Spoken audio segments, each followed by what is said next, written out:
Good morning, everyone, and thank you for watching. Today, Galp presents a good set of results, anchored on strong portfolio fundamentals, financial position, and also supported by focused strategic execution. Over the next few minutes, I will cover this quarter's highlights. Let me start with operational results, up quarter-on-quarter despite lower commodity prices. This was backed by robust contribution from upstream and also from industrial and midstream. Let me start with upstream, where production was slightly down Q-on-Q following normalized maintenance activities. Having said this, we continue to see improved efficiencies in Brazil, and Mozambique Coral is ramping up. Bacalhau execution is progressing well. The FPSO hull is already in Singapore for topside integration, and drilling completion is advancing. In Namibia, we're getting ready to spud the first of 2 exploration wells by the end of this year. We secured the drilling rig and awarded the integrated oil services contract. Now, for industrial and midstream, we had good industrial performance, our refinery capturing the supportive cracked environment, whilst preparations for our green H2 and HVO projects are continuing. Midstream delivered good, strong results this quarter, particularly in gas trading activities. This captured fundamentally the opportunities in the market.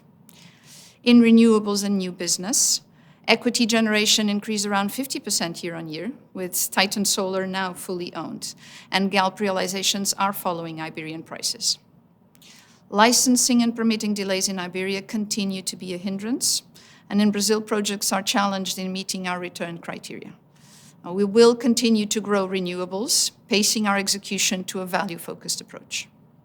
Finally, in commercial, oil volumes were seasonally up Q-on-Q, and we continue to see retail convenience contribution growing. Still, performance was contained by B2B segments in Spain and Africa, given pressed market dynamics and reduced activity. Overall, group EBITDA was 916 million euros. Below the line, despite lower price environment, taxes are up year-on-year, implying a 54% in tax rate. This includes almost 60 million from windfall taxes in Iberia, and the Brazilian levy on oil exports, as expected, ceased on June the 30th.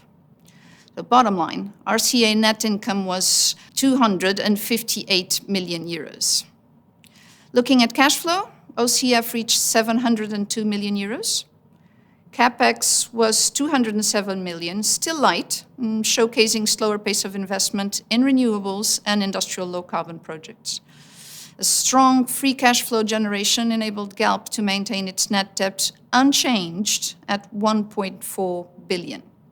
Even in a quarter of lower prices and despite dividend payments to shareholders and minorities, as well as the continuation of our share buyback program. Now, with the first half of 2023 behind us, we'll look at the full year and adjust our outlook, now reflecting a softer commodity price deck. Still, we're maintaining both our EBITDA and OCF guidance on the back of previous and expected improved operational performance. The only operational highlight is the upgrading of our upstream production guidance to above 115,000 barrels per day on average during 2023. Net CapEx should stay between 400 and 600 million this year, considering the lighter CapEx execution and the 600 proceeds from the Angolan divestment. This is also part of our value over volume approach to investments. On the dividend, we will propose an increase of 4% this year to 54 cents per share, as per our guidelines. As usual, we expect an interim in the summer, with 27 cents to be paid in late August.